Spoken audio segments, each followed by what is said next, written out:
নমস্কার, কেমন আছেন সবাই? সকলকে আমার আজকের ভিডিওতে অনেক অনেক স্বাগত জানাই।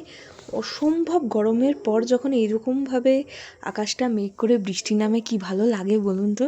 এখন দুদিন ধরে ওয়েদারটা খুব ভালো আছে, যেন প্রত্যেক সপ্তাহে 3 দিন করে বৃষ্টি হয় আর এরকম সুন্দর ওয়েদার থাকে। তাহলে আমরাও ভালো করে একটুখানি খেতে পারবো আর সবাই সুস্থ ও ভালো থাকতেও পারবে। চলুন ফেরা যায় রেসিপিতে। সরপুঁটি এনেছিলাম, তো সরপুঁটিরই ঝাল রান্না করছে। কড়াইতে প্রথমে সর্ষের তেল গরম করে নিয়েছে, মাছে নুন হলুদ মাখিয়ে রেখে দিয়েছিল। এবার দুটো দুটো করে মাছ দিয়ে এক পিঠ করে ভাজা হয়ে গেলে আরেক পিঠে উল্টে দিচ্ছে। আচ্ছা, আপনারা যে যেখান থেকে ভিডিওটা দেখছেন, আপনারা আমাকে একটা জিনিস জানাবেন তো, কোন কোম্পানির বড় ফ্রাই প্যান কিনলে একসাথে অনেকগুলো মাছ ভাজা যায়?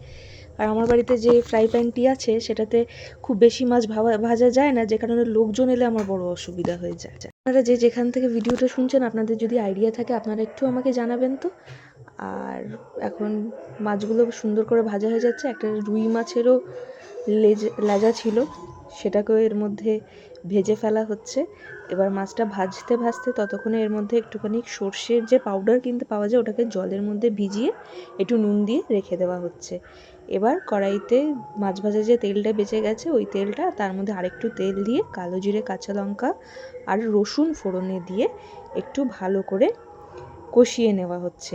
যেই কষিয়ে এসছে তার মধ্যে একটা বড় সাইজের টমেটো কুচিয়ে রেখেছিল, সেই টমেটোটা ভালো করে দিয়ে এবার একটু ভাজা ভাজা করে নিয়ে রেগুলারের গুঁড়ো মশলাটা দিয়ে দিচ্ছি। নুন হলুদ আর কাশ্মীরি লাল লঙ্কার গুঁড়ো, ধনে গুঁড়ো জিরে গুঁড়ো এতে আমি দিচ্ছি না, কারণ এই ঝোলটাতে ওই টেস্টটা অতটা ভালো লাগে না। এইভাবে একবার করে দেখবেন, ভালো লাগবে। অল্প একটু জলের সাহায্যে সুন্দরভাবে মশলাটা এখানে কষানো হয়ে গেছে, একদম সুন্দরভাবে তেলও ছেড়ে এসছে। এবার এর মধ্যে আমি জল দেওয়ার আগেই ভেজে রাখা মাছগুলো দিয়ে দিচ্ছি। ভেজে রাখা মাছগুলো দিয়ে একটু ভালো করে নেড়ে চেড়ে নেব, সুন্দর করে একটু নেড়ে চেড়ে নেব। এবার একদম হালকা হাতে এখানে নাড়তে হবে, যেহেতু মানে জল দেওয়া নেই আর মাছটা যে ভাজা আছে, মাছ একটু নরম হয় তো তো খুব তাড়াতাড়ি ভেঙে যেতে পারে। আর একটু গামাখাই করবো, ওই জন্য খুব বেশি জল দিচ্ছি না, অল্প করেই জল দিচ্ছি।